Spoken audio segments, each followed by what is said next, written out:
I heard the footsteps before I saw anything. I had been in the middle of a wonderful dream where John Adams and Dua Lipa rewarded me for my bravery. As Dua was handing me a comically large sack of cash, I felt someone spring into my bed, kneeing me in the groin as they did. I snapped awake and saw my 3-year-old son snuggling between my wife and me. "Hey, buddy," I said, wiping the sleep from my eyes.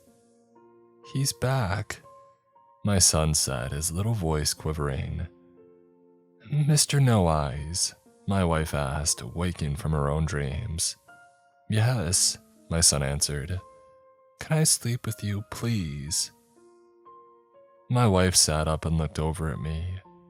Our bed wasn't small, but some little boy slept like a starfish. If he stayed, I would have to go to the couch. It was always me who got the heave-ho. I was used to it. I didn't hold a grudge. "Okay," I said. "Who do you want to sleep with?"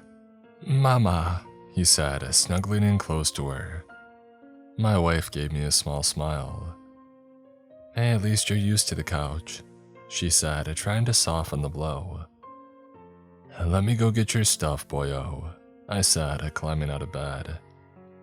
"Get Taco Cat and Big Blue," he said as I walked out. This wasn't the first time that he had come crawling into our bed recently. It had become a semi-regular occurrence since we had moved into our new place. Can't say I blamed him. This was a radical shift from what he had been used to. My wife and I had met at college in Boston. After we got married and graduated, we settled down in the city. Neither of us were from Boston or even the Northeast, but we both fell hard for the city. We had chances to leave, but we both decided to stick it out. I mean, there are worse places to live. We had a cozy apartment that was perfect for the two of us. We were cramped when my son was born, but it was manageable. And then the pandemic hit and it became crystal clear that we had, in fact, outgrown the apartment. I thought we'd be looking for another apartment in the city, but my wife had other thoughts. Without me knowing, she had been looking for farmland outside the city for quite a while. At first, it started as mindless Instagram scrolling, looking at cute little hobby farms and country-style decor and daydreaming. That quickly gave way to Zillow searches and comparing numbers, and at that point it was too late. The disease became terminal. "I think we should move to the country." She had a point. The numbers made sense. Both of our jobs were going to be work from home full-time, and there would be more space for us to grow as a family. We went and saw a few places, but nothing blew up our skirts. I thought that would be the end of the farm hunt until we stumbled across our current home. It was a fixer to be sure, but it also was the first place that felt like home. Walking across the threshold, we just knew this was it. It was a red brick Dutch colonial revival style house built in the 1880s, and it retained all of the era's charms. It was 2 stories with all the bedrooms on the second floor. The rooms were cozy, but the big windows made them seem larger. The master bedroom was where the past met modern times. There was a bathroom that had been updated and included a soaking tub. Inside our closet was attic access. I popped up there during the tour and there wasn't much to it. Perfect for holiday decoration storage, but not much else. The centerpiece of the bottom floor was a large fireplace in the den. I imagine the 3 of us snuggled up together on the couch, watching a movie and warming ourselves with a roaring fire. It was some Norman Rockwell type stuff, and the more I thought about it, the more I wanted it. My wife's disease had infected me. A month later, we moved. I opened the door to my son's room and immediately noticed the chill. His room was always a bit colder than the rest of the house. I chalked it up to poor insulation. We gave him Big Blue, a massive sprawling blanket, so that he could wrap himself up like a burrito and keep warm. I assumed at some point I would have to look into better insulation, but it was already late fall and these snows would be coming soon. No need to start ripping out the little protection that was already there. I grabbed the blankets and taco cat off my son's race car bed. I was about to head back to my room when I heard what sounded like something moving in his closet. This also wasn't an uncommon occurrence. Old houses settle all the time. While I was sure that was the case, it still warranted a quick glimpse. Not that I was hoping I would see Mr. No Eyes, but I had to be sure. I deposited the blankets on the bed and walked over to the closet. I pulled down on the light cord and saw nothing but my son's clothes. Just to be safe, I moved them to the side and checked. No Mr. No Eyes waiting for me. I shut the light off and I headed out of the room. The rest of the night was fine. My back was a little achy from sleeping on the sofa, but like my wife said, I had gotten used to it. My son was fine too. He usually was the morning after a visit from Mr. No Eyes. Little kids can be very resilient. He came barreling out of my room and jumped on me. I braced for the jump, but he still managed to accidentally ding my balls with his knees. This sadly was also typical. If he harbored any thoughts about wanting siblings, he was going to have to remember to take it easy on me. I grimaced, but like the couch, this pain was also routine. "You okay?" "I'm good," I said. "How did you sleep?" "Good. I like your bed." "Yeah, I can tell," I said. My wife came walking out of the bedroom yawning. My ancient Nirvana t-shirt, now her favorite sleeping shirt, hanging off her shoulder and her hair a frazzled mess. She acknowledged me and stretched her arms out wide. "How did you sleep?" I asked her. "Good. He likes to cuddle." Maybe one day I'll get to find out." "Ah," she said, crossing to me and kissing the top of my head. "At least you get to spread out." "On the couch?" She smirked and started for the stairs. "You want some coffee?" she asked over her shoulder. "Please." "Dada, you have to work today." "Oh, I have to pretend to work today at the very least," I said. "Why?" "Can we play hide and seek later?" I pretended to mull it over before I gave him a very animated yes. He squeezed my neck so tight that I feared I might pass out. "We gotta eat breakfast first though, okay?" "Okay, Dada." I could smell the coffee brewing, which helped to wave away any lingering thoughts of sleep. I looked down at my boy who was playing with some toys he kept in the loft space upstairs. "Hey buddy," I said. "What happened last night?" "Mr. No Eyes woke me up. He's loud." "What was he saying?" "Nothing. He knocked down my toys." "In the closet?" "In my room." "Near your toy box?" "Yep," he said with no concerns. "Does he come every night?" "Oh no, he sleeps at night sometimes." "Does he ever talk to you?" He stopped playing and looked up at me but didn't respond immediately. I asked again and he looked away for a beat before saying, "He said not to tell you or Mama." I felt a shiver run down my spine that wasn't related to the oncoming snows. I kept my poker face though. No need to scare him any more than he might be. "Well, you can tell Mama and me anything. You know that, right?" "Yep," he said. "Good," I said. "Does he come to your room too?" "I haven't seen him in my room." "He told me that he saw you sleeping," he said, playing with a dinosaur. Another shiver and forced smile. "Oh really?" "Yeah, he watches you guys too." "How does he watch us if he doesn't have eyes?" "He says he can see everything." "Oh," I said. "Hey, can I get a hug?" "I already gave you a hug." "Well, I need another," I said with a smile. He waited a second and then threw himself on me and squeezed tight. "You're gonna squeeze Dada's head off."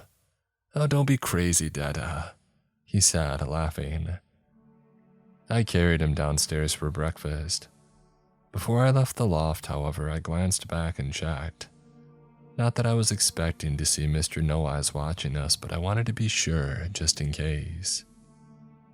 About 3 hours later, my promise came due and I was roped into playing hide-and-go-seek.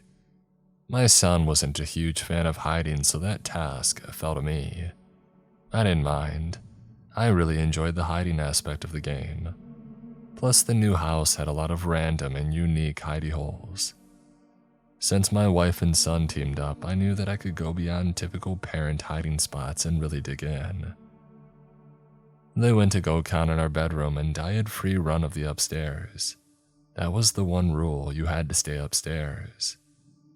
When he was older, I imagined we would open up the rest of the house, but we kept the playing field small for now. No matter, there were dozens of good places to hide upstairs. I made my way to my son's room.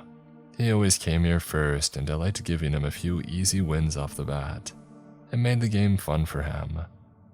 I decided to hide under his bed. I moved a few of his toys out of the way and I slid underneath the bed. It was a tight fit. I had to suck in my gut a bit and mentally reminded myself to hit the gym tomorrow.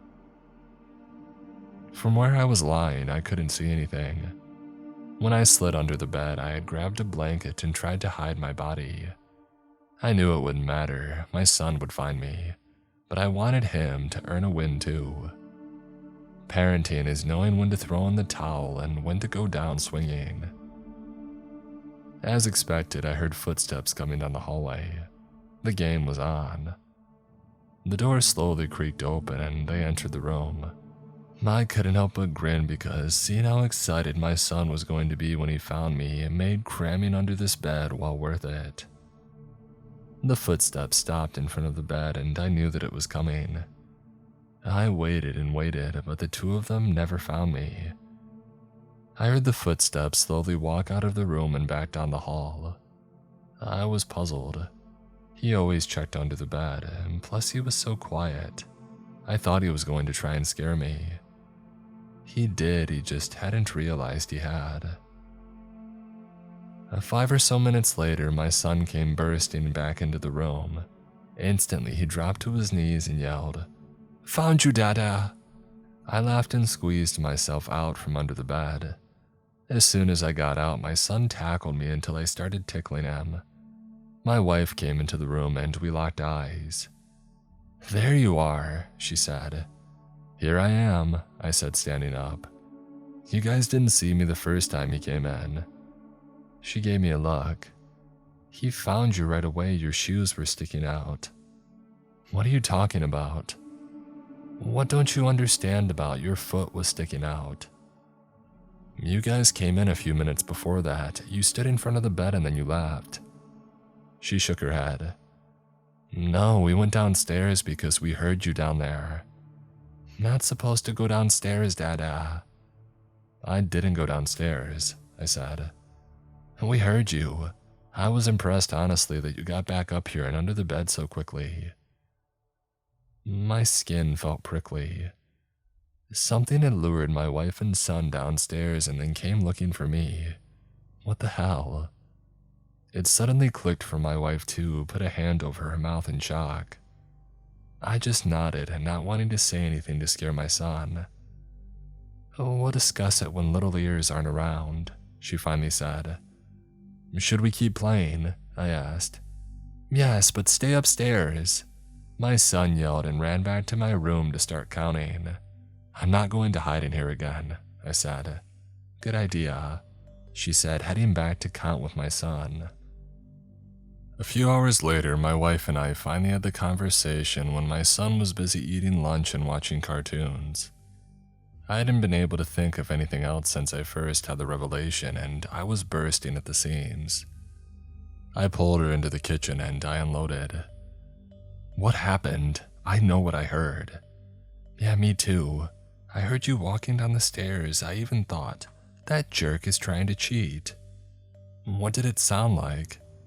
Like someone walking downstairs, and then we were down there. Her voice suddenly caught in her throat. What happened? I heard you whisper my name downstairs, right before I heard you walking back up the stairs. I heard my name as clear as a bell. That's so messed up. Yeah, tell me about it, she said. Is Mr. No Eyes real? Is that insane to even ask? I don't know. We both had something happen. Maybe it's worth looking into. He can't sleep in the room tonight. No, he shouldn't. I'm sorry, she said. I know this puts you out, but I just can't. She started to trail off, and I could see her eyes getting glassy. This whole thing had thrown us all off kilter, but my wife had heard someone call her name. That would scare anyone. Hey, it's okay, I agree with you. The boy will stay with you until we figure out what's happening. Should we call, I don't know, a priest? Will that work if we're not religious? I honestly have no idea. I'll look into it later. Just then, I heard the tiny footfalls of my son walking into the kitchen with his now empty plate. He dropped it into the sink. I looked down at him and tousled his hair. How was lunch? Good, he said. What were you talking about? Oh, boring adult stuff, I said. He said he heard you. I felt the air leave the room. I tried to speak, but I couldn't find the words. My wife did. Who hurt us, baby? Mr. No Eyes. Is he down here now? He was, but he left. Where was he? I asked. Behind you. Can I have a juice box? I whipped my head around and looked for something, but only saw the curtains on the windows. I don't know what I expected to see. My son just laughed at me. He's not there now, Dada. Where does he go during the day? My wife asked. The attic, my son said. That's where he leaves. Maybe I'll go check it out, I said, dreading doing just that. He not like that, my son said. Yeah, me either, I confirmed.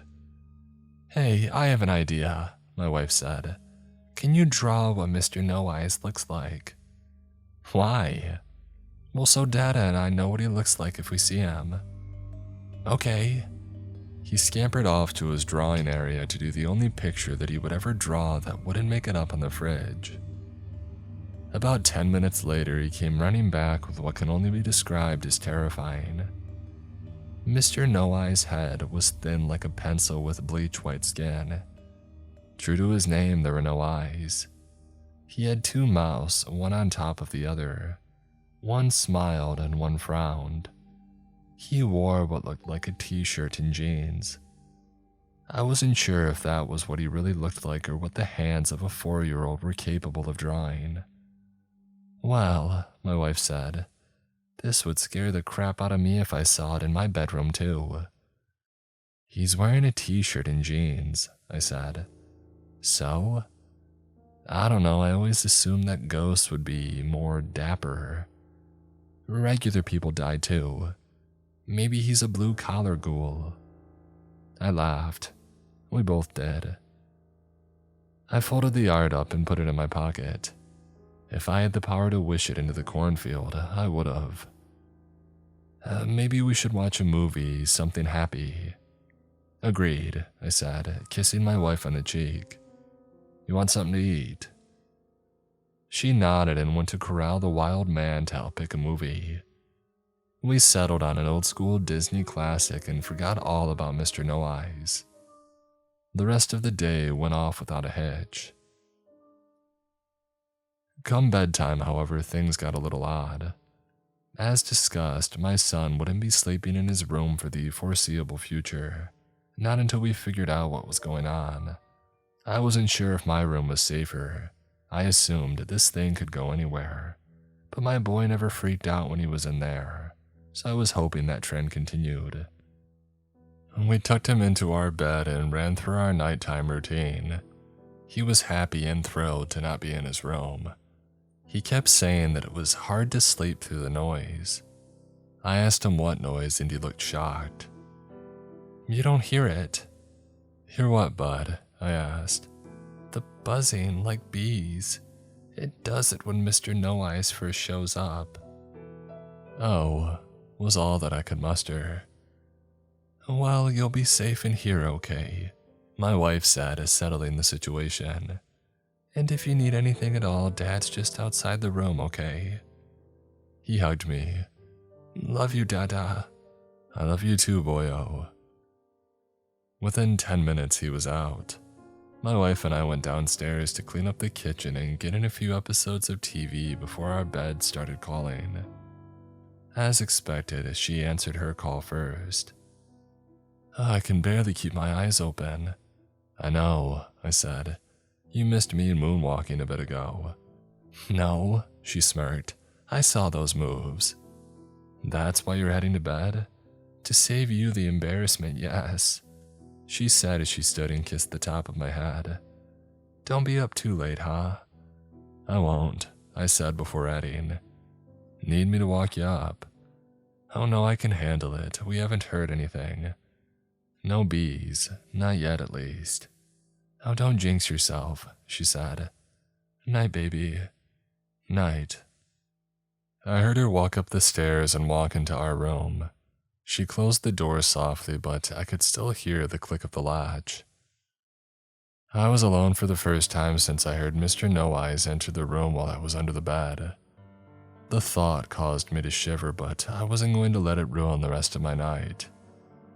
I turned on the Dodger game and I zoned out. I fell asleep somewhere around the 6th inning. I heard the crack of a solid hit on the screen, which snapped me awake. I flipped off the TV, stood up, and stretched. I figured it was time for me to hit the hay. I was about to head up the stairs when I noticed that my refrigerator door was open.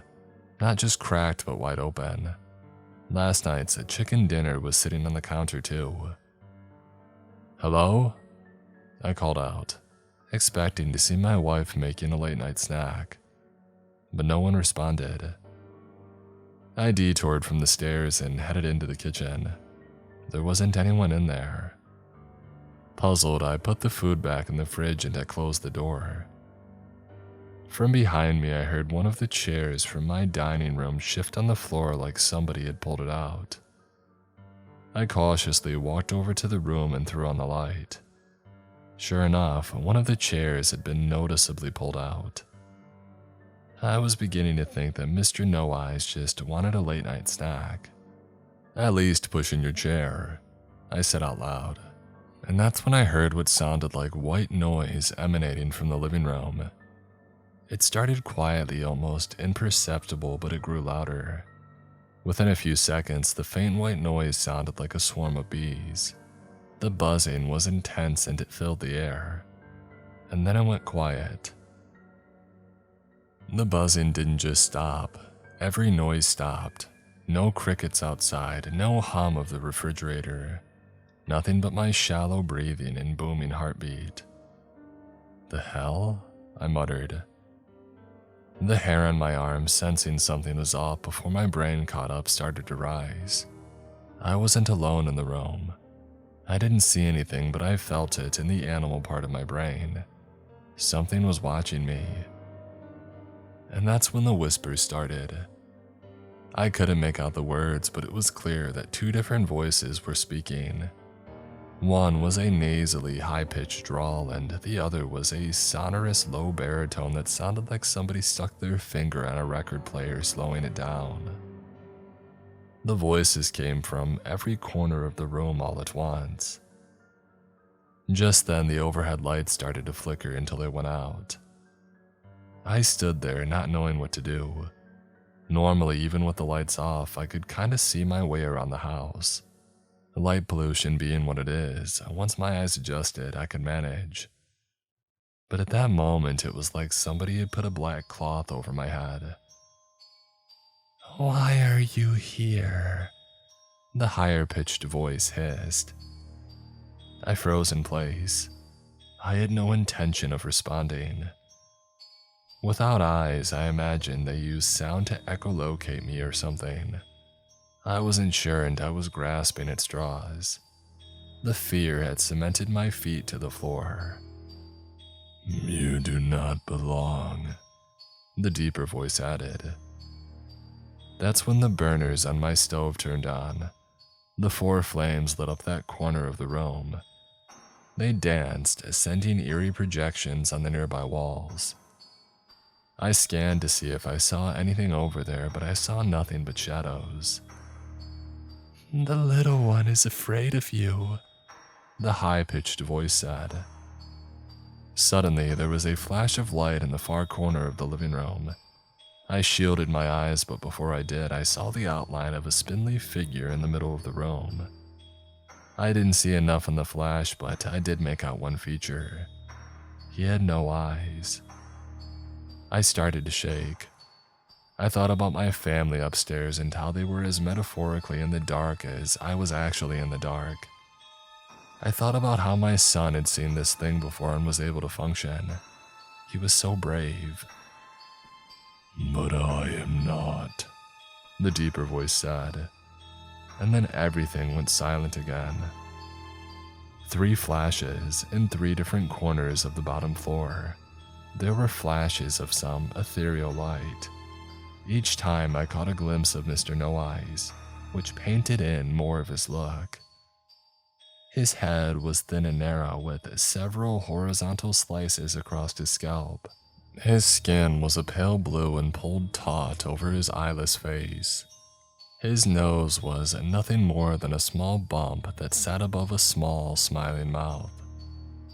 Below that was a larger mouth that looked more like a slit throat than anything else. He looked remarkably like my son's drawing. I might have been proud of my boy's burgeoning art skills if I wasn't worried about dying at the moment. There was another flash near me and I saw that the monster had turned its head to face me. The smaller mouth frowned and the larger one flashed a toothy grin. When the lower mouth spoke, blood dripped from the corners of it. "You are not welcome here," the deep voice said.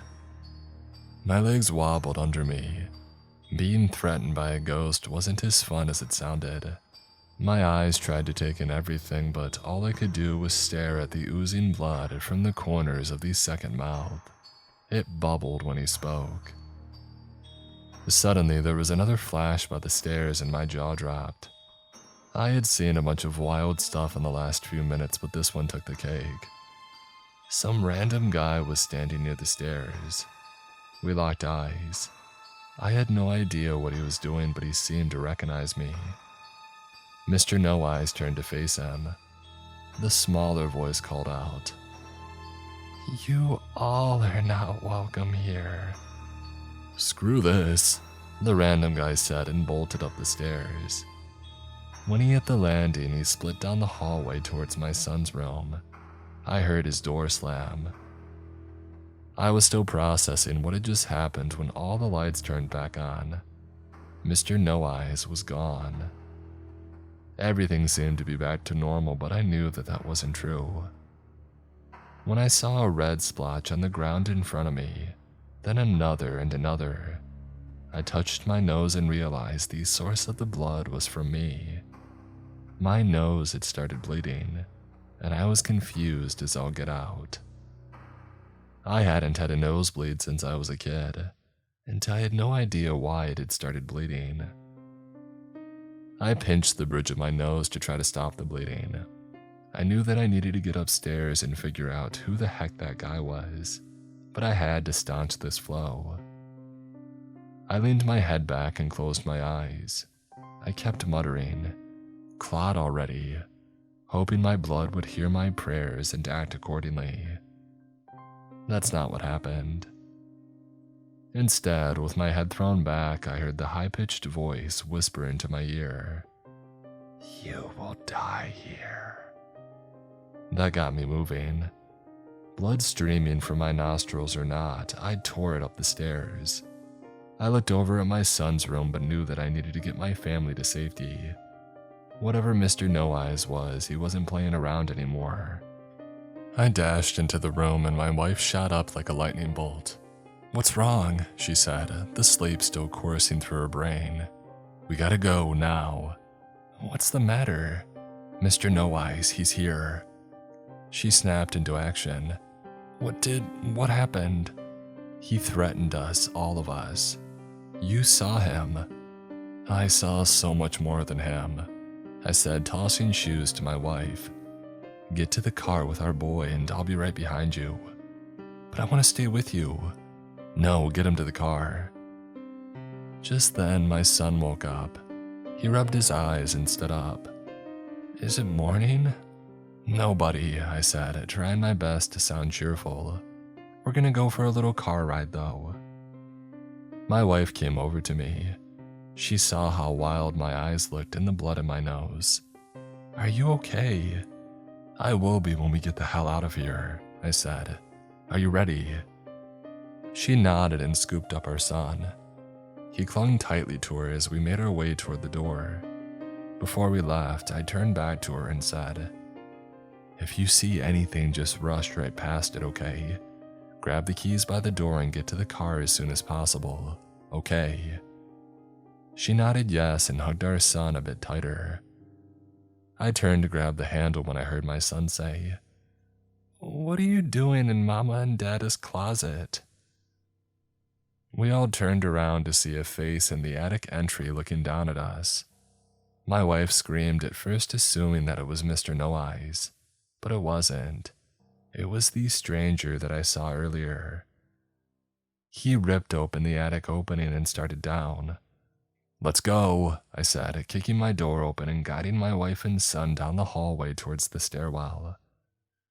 Behind us, I could hear the stranger scrambling out of the attic. I didn't know what he planned or what would happen if he caught us, and I wasn't going to find out. The lights started flickering right before we took our first step on the stairs. My son pointed towards his room. "Run, Mama. Mr. No Eyes sees you." "The hell?" my wife yelled, trying to turn around and get a glimpse. I blocked her view and coaxed her down the stairs. "Just go," I yelled as we stomped down the stairs. The door to our bedroom opened up and the stranger came running out. He looked at us, but then he froze in his place. "No, no!" he screamed and ran back into our room. The lights went out in the house again just as our shoes hit the first floor. We heard the stranger struggling to get back into the attic and stopped to look up. There was a flash of light and my wife finally saw Mr. No Eyes' face. "That's unholy," she mumbled in amazement. "I don't like Mr. No Eyes," my son added. The creature floated towards the room and passed through the door without opening it. We heard the stranger scream again and heard him moving above us in an area that we didn't know had attic space. My wife looked at me confused. "I think the realtor lied to us about the size of the attic," is what I managed to say. There was a cracking sound above us and I knew what would happen. I pushed my family back as the ceiling over us gave way. The stranger fell nearly 20 feet and hit the ground with a sickening crack. His left femur was sticking out of his thigh. Some of his blood had landed on my face. He screamed in pain like nothing I had ever heard before. I glanced up and watched as Mr. No Eyes' head came into view from the new hole in the ceiling. His mouth smiled and fresh blood bubbled at the corners. "You are all destined for the black," the lower mouth said. And then we heard the buzzing of the bees again. The noise filled the room and my wife and child were crying. I pushed them out the front door and told them to start the car. Mr. No Eyes gripped the hole's sides and slowly pushed himself out. He was planning to fall onto us like a drop of water from a leaky faucet. I wanted to run, needed to, but the stranger and I locked eyes. He was scared, and he didn't need to say a word for me to read his look. "Please help me or I'm going to die." I looked up and the smiles from the creature slowly lowering itself down to the ground level and over to the painful stranger. bleeding from a torn open thigh. My humanity won out. I ran over and helped the stranger up. He screamed in pain, but I told him to shut up and move, or I would leave him here. Busted leg or not, the stranger howled at a pace that I didn't think possible. As soon as we got to the front door, we heard a loud thump as Mr. No Eyes hit the floor. "The black awaits," the higher-pitched voice said before both mouths started laughing. "Yeah, so does my Kia Sedona," I said, wrenching open the door. The stranger and I hobbled out the front door and into the waiting car. My wife was screaming for me to hurry. I got the stranger into the back seat before rushing around the car and sliding into my seat. "Drive." As I said it, Mr. No Eyes stood in our doorway and watched us. Suddenly, several flames erupted near the car. My son started crying. My wife looked comatose. I could feel my heart beating so hard that I was afraid it would burst out of me. Mr. No Eyes raised his arms and they disappeared in a spreading blackness. And the blackness didn't stop with his arms. Before too long, Mr. No Eyes himself was lost to the spreading void. I noticed the shadows of the trees around our house started to bend and bleed into the spreading darkness. "Drive," I said again to my stunned wife. She snapped out of her stupor and put the car into drive. As she slammed on the pedal, the car fishtailed before the rubber finally caught. I looked back and our house had been completely enveloped into the void. As we turned down the street, I heard both voices laughing. I didn't dare turn around to find out if he was behind us. I trusted my gut that he wasn't. We dropped off the stranger at the hospital and I finally got some information out of him. It turns out that he was a squatter living in the house before we bought it. Worse, he was an obsessive paranormal fan who had learned about our house's history online and became determined to live there and see if he experienced anything. Oh, he did. He said he hadn't planned on staying after we bought the house, but he was pretty dug in by then. The house, he told me, had a few strange access points that weren't listed on any blueprints, or was something that you would see if you didn't know where to look. He had found them and taken advantage. "Why did you stay?" I asked him later. "I was trying to prove something was there and wasn't ready to leave. I thought if I was quiet, she would never notice. And when I was done, I would leave. But then your son caught me a few times and I..." "You what?"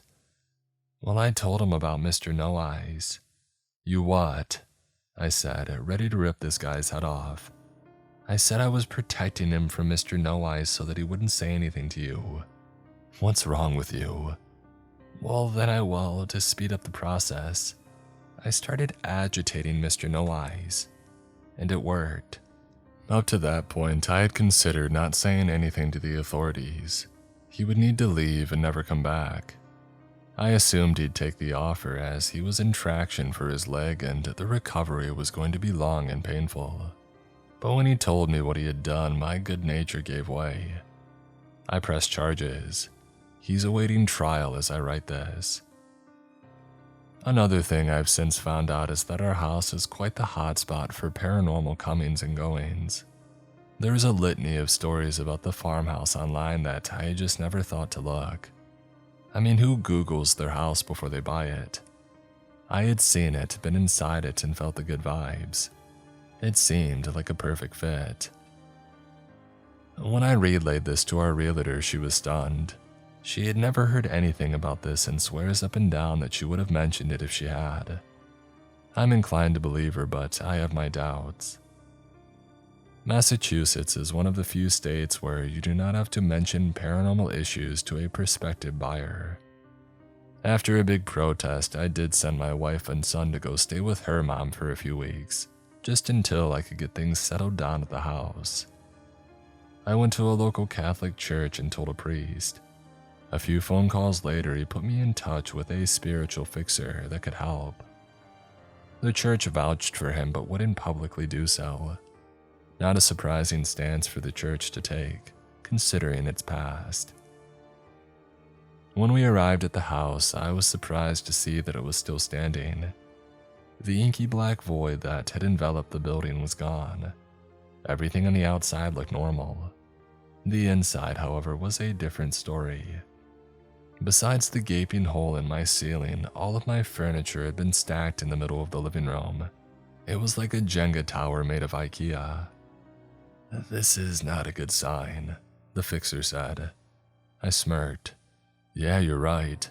No human would stack books like this." "Is there a stack of books too?" the fixer asked, looking around the room while failing to spot my reference. "No," I said sheepishly. I decided to just hang back and let this guy do his thing.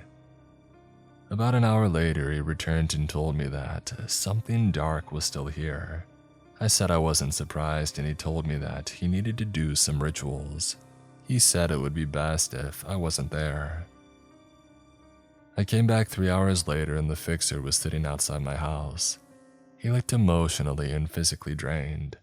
He was smoking a cigarette and barely acknowledged my presence. "How did it go?" I asked.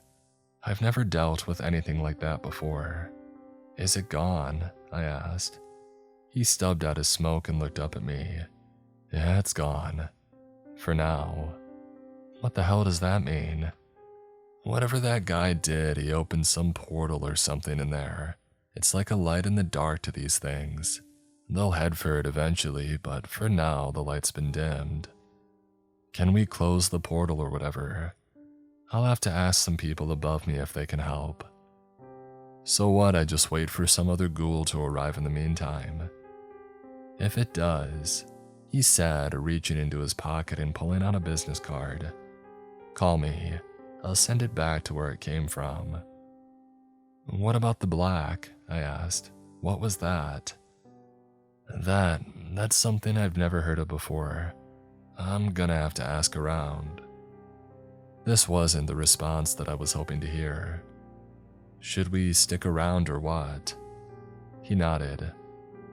"You're safe for now, but there's always a chance that it can come back. It may not, who knows. If it does, though, you know what to do. Run away and call the Pope." He smiled. "We might even need to go over his head." I laughed and drove the guy home. About a week later, we moved back into the house, and so far everything has gone back to normal. I went up into the attic and cleaned out the mess the squatter had left and patched the hole in my ceiling.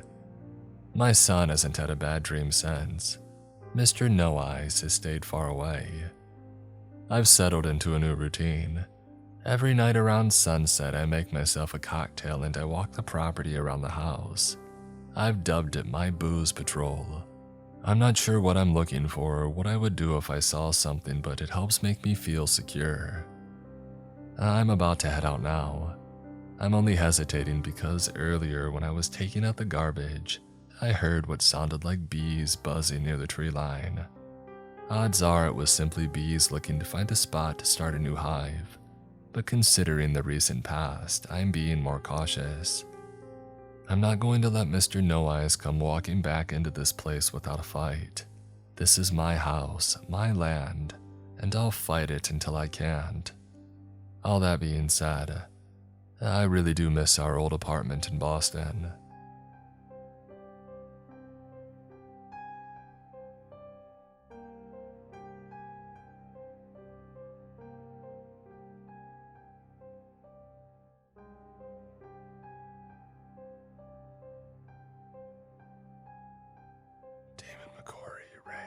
Country Allen, Nelson Asada, Die Screaming, Me, Cashier, Malcolm Black, Talamagara, Justin Fotenauer, That One Woodsman, Die Can't Play, Dino, Deggy, MP Massacre 91, Leon Knott, SWAT, Kathy McGuire, Jimmy Griffin, Miss Eldridge, Dragon Slayer 048, Takeo Zarilla, Sanjay Anthem, Sleepy Shroomy, Mark Norman, Mina Lane Kidder, Richard French, yours truly, Omni Rubix, Sonic GMT, Wayward Son, Caleb Windsor, Never Enough, Russell and Flo, Stevie B 7649, Ray Weingartner, Stephen King 04, Shrimpo the Shrimp, Genevieve Sweet, Lone Wolf Sam, Ivory Sage, Lunas TV, I Am Loki 5849, Chicago Born and Bred, Paige Martin, Jacob Barlett, Deuce, Chris Lalone.